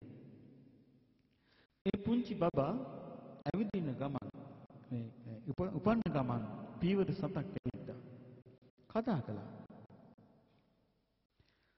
මේ විස්මිත ළමයා පුංචි බබා අරගෙන ආපහු මාලිගාවට පැමිණෙන්න සිද්ධ වුණා. ළමයාට නමක් දාන්න ඕනේ. 108ක් බ්‍රාහ්මණවරු කැඳෙව්වා. 107 දෙනෙක් කිව්වා මේ මහා පින්වන්ත කෙනෙක්. මේ දරුවාගේ මහා පුරුෂ ලක්ෂණ 32ක් තියෙනවා. මුලින්ම මේ ලක්ෂණ හොයාගත්තේ අසිත කියන ඍෂිවරයා. එයා විවේක ගන්න ගිහිලා හිටියා තවතිසා කියන දිව්‍ය ලෝකෙට. දිව්‍ය ලෝකයේ ඇතුලේ විශාල උත්සවයක්. ඒ අසිත ඍෂිවරයා ඇහුවා හරි පුදුමයි දෙවිවරුනි මම මෙච්චර කාලයක් යනවා වෙනවා මේ වගේ එකක් දැක්කේ නැහැ කිව්වා. ඍෂිතුමනි අන්න මනුස්ස ලෝකේ මේ තුන්ලෝ ජය ගන්න ලෝක සත්‍යයව දුකෙන් නිදහස් කරන සැප උපද්දා දෙන මහා පින්වන්ත දරුසිඟිත්තා ඉපදිලා ඉන්නවා කපිලවස්ස නුවර සුද්ධෝදන රජුගේ මාලිගේ. මේ කෙනා තමයි බුද්ධත්වයට පත් වෙන්නේ. කවුද මේක කිව්වේ? දෙවිවරු. අසිත ඍෂිවරයා කෙලින්ම මිනිස් ලෝකෙට ආවා. දැන් එයා දන්නවා පොත්වල තියෙනවා මහා පුරුෂ ලක්ෂණ ගැන. ඊට පස්සේ රජතුමා ගාවට ගියා. රජුව වාඩි වෙන ආසනයක් දුන්නා. මහා රජුරුවනි සුබ ආරංචියක් තියෙනවා. දරුසිඟිත්තෙක් ලැබුණා කියන්නේ ඇත්තද? එහෙමයි ඍෂිතුමනි. දරුසිඟිත්තෙක් ලැබුණා. මට බලන්න පුළුවන්ද? බබාව එක්කගෙන ආවා. මේ මද්දකින් උස්සලා දුන්නා ආසිත ඍෂිවරයාට. ඍෂිවරයා බබා අල්ලගෙන බැලුවා යටිපතුල්. චක්කවරංකිත රත්ත සුපාදෝ. සක් ලකුණෙන් යුතු රත් පැහැ පායුග. චූටි බබාව හිනැස්සුවා. චූටි කටේ වීසති සේත සුදන්තෝ. යටියන්දී දත් 20ක් තියෙනවා. උඩුවෙන්දී දත් 20ක් තියෙනවා. චූටි බබාගේ අත් බැලුවා. දීගම් ගුලි දිග ඇඟිලි. චූටි බබාගේ ඇඟේ දුවිලි ගෑවෙනවද බැලුවා. දුවිලි ගෑවෙන්නේ නැහැ. චූටි බබාගේ හැම රත්තරන් පාටයි. රෝම කූප බැලුවා. හැම රෝම කූපයකම එකයි තියෙන්නේ. දකුණට කැරකිලා. මහා පුරුෂ ලක්ෂණ 32ම බලලා මේ අසිත ඍෂිවරයා hina වුණා. hina වෙලා ඊළඟ මොහොතේ කඳුළු පිස දානවා. රජුරු වහනවා අනීර හිතුමනි. අපේ දරුවාට අනතුරක්ද? නෑ රජතුමනි. මේ පින්වත් දරු සිඟිත්තා සම්මා සම්බුද්ධත්වයට පත් වෙනවා. ඒ ගැන මං hina වුණේ. මම ඇඬුවේ. ඒ වෙනකොට මං ජීවිතුන් අතර නෑ. පළවෙනි අනාගතය. මේ දරු සිඟිත්තාගේ නම් තබන දවසේ 108ක් බ්‍රාහ්මණයෝ ඇවිල්ලා 107 දෙනෙක් ඇඟිලි දෙකක් දික් කළා. දික් කළා කිව්වා ගිහි ගෙදර නැවතුනොත් ශක්තිති රජ කෙනෙක් වෙනවා. ගිහිගේ අත්හැරලා ශ්‍රමණ කෙනෙක් වුණොත් සම්බුද්ධත්වයට පත් වෙනවා. එතන හිටියා සියල්ලන්ට බාල බ්‍රාහ්මණතුමා කොණ්ඩඤ්ඤ කියලා. එයා ඇඟිලි දික් කළා කිව්වා නෑ රජතුමනි. මේ බබා මේ පුංචි දරුවා ගිහි ගෙදර රඳින්නේ නෑ. පැවිදි වෙනවාමයි සම්බුදු වෙනවාමයි. කොච්චර විශ්වාසයක්ද කියන්නේ. එයා තනියම මහාන වුණා. මේ බබා ඉපදිලා නම තියලා සිද්ධාර්ථ කියලා ගිහිල්ලා මහාන වුණා. මේ දරු සිඟිත්තා බුද්ධත්වයට පත් වෙනකොට මං ඉස්සලාම අහන්න ඕනේ බණ. ඒ විදිහටම බණ ඇහුවා. මේ නිසා හරි අසිරිමත්. හොඳ වෙලාවට මිනිසුන්ගේ ආයුෂ අවුරුදු 120 වෙලා තියෙද්දි උන්වහන්සේ පහළ වුණේ අපි කපෝති නැත්තම්. අපිට මේ ලෝකේ තියෙන විශ්වාස දැන් මේකේ තියෙන මේ බුද්ධ ධර්මයේ තියෙන වටිනාකම මේකේ තියෙන නිදහස. පුදුම නිදහසක් නේ මිනිස්සුන්ට තියෙන්නේ. මේ නිදහස අපි හරියට පාවිච්චි කරන්න ඕනේ වැරදිද නෙමෙයි. උන්වහන්සේ දේශනා කරනවා ඒක තැනක බලන්න කොච්චර නිදහස්ද කියලා. එක ස්වාමීන් වහන්සේ නමක් ලෙඩ වෙලා හිටියා. ඉතින් උන්වහන්සේ බලන්න ගියා. නම වක්කලි. ගිහලා බලන්න ගියාම ඇඳේ වැටිලා ඉන්නවා. බුදුරජාණන් වහන්සේ ළඟ වුණාම දැන් මේ නැගිටින්න හදනවා ඇඳෙන්. හා නැගිටින්න එපා ඕම ඉන්න කිව්වා. මට මේ වාඩි වෙන්න තියෙන්නේ. වාඩි වුණා. ඇයි වක්කලි? දැන් අසනීපට කොහමද? වැඩිද අඩුද? අනේ භාග්‍යතුන් වහන්සේ අසනීප හොඳටම වැඩි වෙනවා. මේ ඔබ නිකන් සතුටක් නැන්නේ ඔබේ මෝනේ. ඔබේ සීලේ පිළිබඳ මොකද පළුද්දක් තියනවාද? ඔබට මේ සීලේ පිළිබඳ දුකක් තියනවාද? අනේ නෑ භාග්‍යතුන් වහන්සේ මට එහෙම එකක් නෑ. ඔබට සතුටක් නෑ. ඇයි කියලා? අනේ භාග්‍යතුන් වහන්සේ මට සතුටක් නැති එක දෙයක් නිසා. මට හරි ආසයි භාග්‍යතුන් වහන්සේව නිතර දකින්න. භාග්‍යතුන් වහන්සේව නිතර දකින්න නැතිකම නිසා මට හිතේ සතුටක් නැහැ කියලා. එතකොට බුදුරජාණන් වහන්සේ දෙන උත්තරේ බලන්න හරි පුදුමයි. වක්කලි මේ කුණු ශරීරයකින් මොනවද දකින්නද? තින්තේ වක්කලි ඉමනා පූතිකාන දිත්තේන. මේ කුණු ශරීරයකින් මොනවද දකින්නද? ධර්මයේ දකින්න. ඔබ ධර්මයේ දැක්කොත් ඔබ මාව දැක්කා. වක්කලි ස්වාමීන් වහන්සේ ධර්මයේ දැක්කා. ධර්මය තුලින් බුදුරජාණන් වහන්සේ දැක්කා.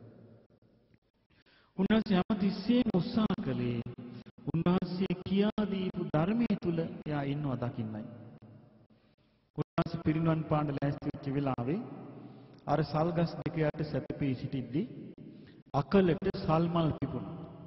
සල්මල් එක එක මල් වැටිලා උන්වහන්සේ ඉස්සරහා වැතිරෙනවා.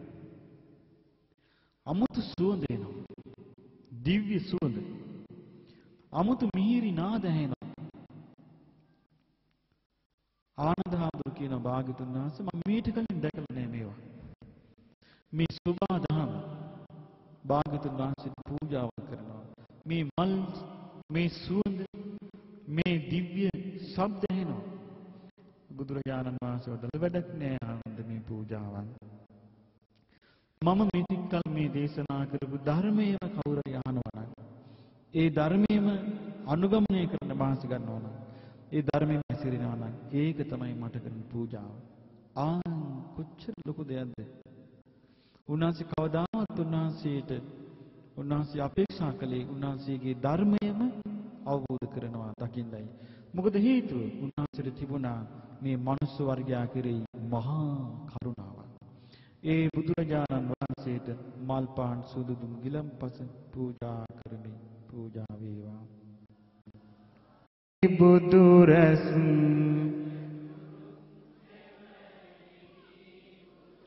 විහිදුවාලු බුදු රජාණෙනි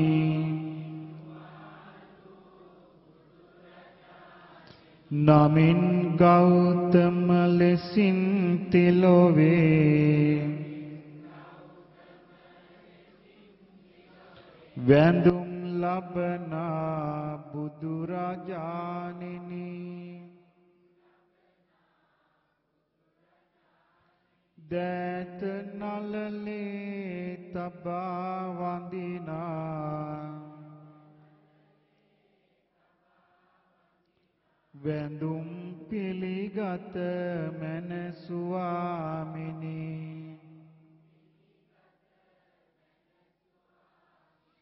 අඳුරු ලොව එළිය කරනා මහා නුවණැති බුදු රජාණෙනි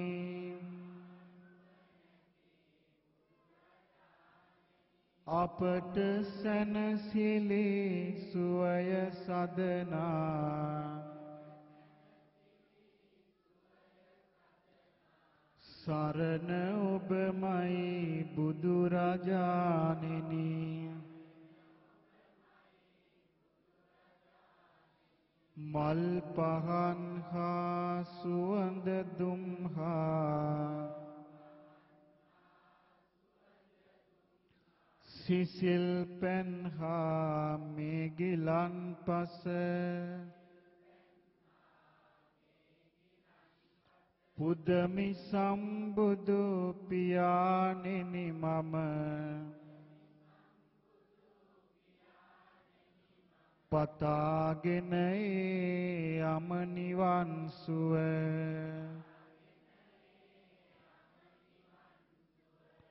සාදු සාදු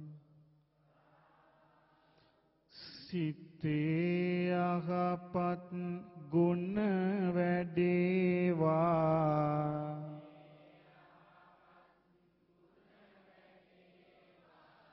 පවිතු අකුසල් බල බිඳේවා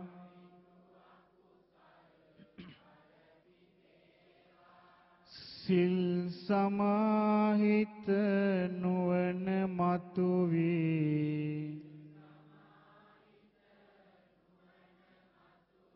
නිවන් මග මා සිත රැඳේවා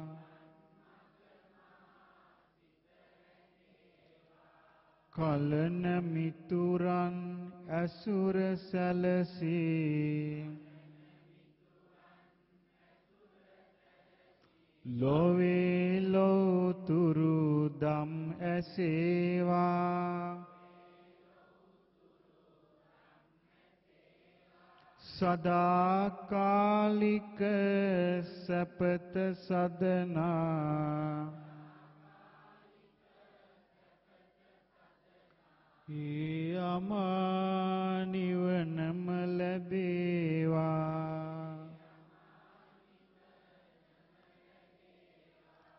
සාදු සාදු පින්වත්නි අප සියලු දෙනා මේ වෙලාවේ රැස් කළ සියලු පුණ්‍ය ධර්මයන් සියලු දෙවියන්ට අපි අනුමෝදන් කරමු මේ භූමි වාසී මේ පළාත් වාසී මේ ප්‍රදේශ වාසී මේ රට වාසී ලෝක වාසී සියලු දෙවිවරු මේ පින සතුටු සිතින් අනුමෝදන් වෙත්වා අනුමෝදන් වෙත්වා අනුමෝදන් වෙත්වා දාමේ හැසිරෙන පින් කරන්න කැමැති මේ සියලු දෙනාවම දෙවියෝ ආරක්ෂා කර ගනිත්වා දෙවියෝද ප්‍රාර්ථනා බෝධියකින් අමා මහ නිවන අවබෝධ කර ගනිත්වා ආකාසට්ටා ච බුම්මට්ටා දේවා නාග මහිද්దికා පුඤ්ඤන්තං අනුමෝදිත්වා චිරං රක්ඛන්තු ශාසනං ආකාසට්ඨා ච බුම්මට්ඨා දේවානාගා මහිද්దికා පුඤ්ඤන්තං අනුමෝදිත්වා චිරං රක්ඛන්තු දේශනං ආකාසට්ඨා ච බුම්මට්ඨා දේවානාගා මහිද්దికා පුඤ්ඤන්තං අනුමෝදිත්වා චිරං රක්ඛන්තු මම් පරන්ති. අප නමින් මේ පරලෝකීය සියලු ඥාතීන්ට මේ පින් අනුමෝදන් වෙලා ඒ සියලුම ඥාතීන් පරලෝ වශයෙන් සැපෙන් සැපයටපත් වෙත්වා. ඒ සියලු ඥාති වර්ගයා සංසාර දුකින් අත මිදෙත්වා. ඉදම්මේ ඥාතීනං හෝතු සුඛිතා හොන්තු ඥාතයෝ ඉදම්මේ ඥාතීනං හෝතු සුඛිතා හොන්තු ඥාතයෝ ඉදම්මේ ඥාතීනං හෝතු සුඛිතා. ඒ වගේම අප රැස් කළ සියලුම පුණ්‍ය ධර්මයන් මිලානෝ ජාත්‍යන්තර බෞද්ධ මධ්‍යස්ථානාධිපති මහගම විපුලසිරි නායක ස්වාමීන්ද්‍රයන් වහන්සේට, ඒ වගේම විශාලා මහනුවර ශ්‍රී ලංකාරාමාධිපති චන්දවිමල ස්වාමීන්ද්‍රයන් වහන්සේට, ඒ වගේම වැඩම කළ වදාළ සංඝ රත්නයට මේ රැස් කළ පින අනුමෝදන් වෙත්වා අනුමෝදන් වෙත්වා අනුමෝදන් වෙත්වා. උන්වහන්සේලා නිදුක් වෙත්වා නිරෝග වෙත්වා සුවපත් වෙත්වා. තුනුරුවන් සරණින් දෙවිරක වරණින් උන්වහන්සේලාගේ ශාසන කටයුතු සර්ව ප්‍රකාරයෙන්ම සාර්ථක වෙලා ප්‍රාර්ථනා බෝධියකින් උතුම් නිවන අවබෝධ කරගන්නට මේ පින හේතු වාසනා වේවා. සාදු. ඒ වගේම මේ පින්කම් කටයුතු සංවිධානය කළ ඒ කුසල ඥානායපතුන් වහන්සේ ප්‍රදාන සියලු දෙනාටත්, ඒ වගේම සංවිධායක මඩුල්ලටත් අපට දන් පැන් පුදමින් අපුපස්ථාන කරමින් නානා අයුරින් අප වෙනුවෙන් වෙහෙස දැරූ සියලු දෙනාටත් මේ පින අයිති වේවා. ඒ වගේම මේ පින්වත් සියලුම දෙනාට පොදුවේ මේ පින අයිති වේවා. හැම දිනෙකම මේ පුණ්‍යානුභාව බලයෙන් දෙවියන්ගේ ආරක්ෂාවෙන් උදව්වෙන් හැම දිනාම නිදුක් වෙත්වා නිරෝග වෙත්වා සුවපත් වෙත්වා සුවපත් වෙත්වා සුවපත් වෙත්වා. හැම දිනාම කායික සැපයෙන් සුවපත් වෙත්වා මානසික සැපයෙන් සුවපත් වෙත්වා. කිසි කරදරයක් බාධාවක් හිරිහැරයක් පීඩාවක් නැතුව තම තමන්ගේ රැකී රක්ෂා කටයුතු සුවසේ කරගෙන යන්න ලැබේවා. හැම දිනාටම ගෙවෙන මොහොතක් පාසා පින් කරගන්න වාසනාව ලැබේවා. ගෞතම බුදුරජාණන් වහන්සේගේ ධර්මය ඉගෙන ගන්න වාසනාව ලැබේවා. ධර්මයේ හැසිරෙන්න වාසනාව ලැබේවා. සුගති සැප ලැබේවා. මේ ගෞතම බුදු සසුනේ උතුම් ධර්මයේ අවබෝධ කරගන්න අප හැම දිනාටම මේ පින් ඒකාන්තයෙන්ම හේතු වාසනා වේවා. සාදු. ඉමිනා පුඤ්ඤ කම්මේන මාමේ බාල සමාගමෝ සතං සමාග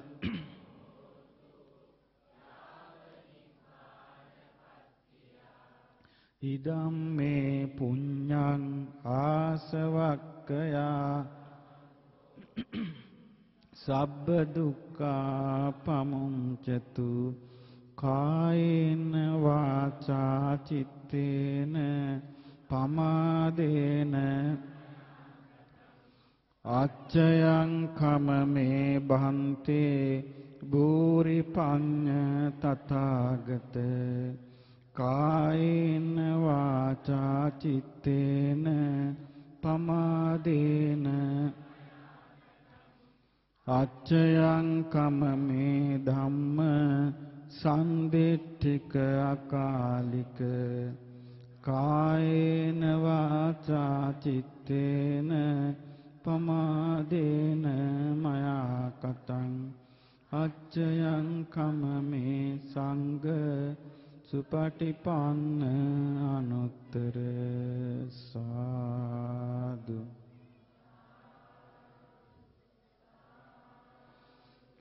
ස්වාමින් වහන්සේලාට වන්දනා කර ගැනීමට කියන්න. ඕකාස වන්දාමි බන්තේ මයා කතම් පුඤ්ඤං සාමිනා අනුමෝදිතබ්බං සාමිනා කතම් පුඤ්ඤං මය්‍යං දාතබ්බං සාදු සාදු අනුමෝදාමි ඕකාස ద్వාරත්තේන කතං සබ්බං අච්ඡයං කමතමේ භන්තේ ඕකාස කමාමි භන්තේ ဒ ුතියම්පි ඕකාස කමාමි භන්තේ තතියම්පි ඕකාස කමාමි භන්තේ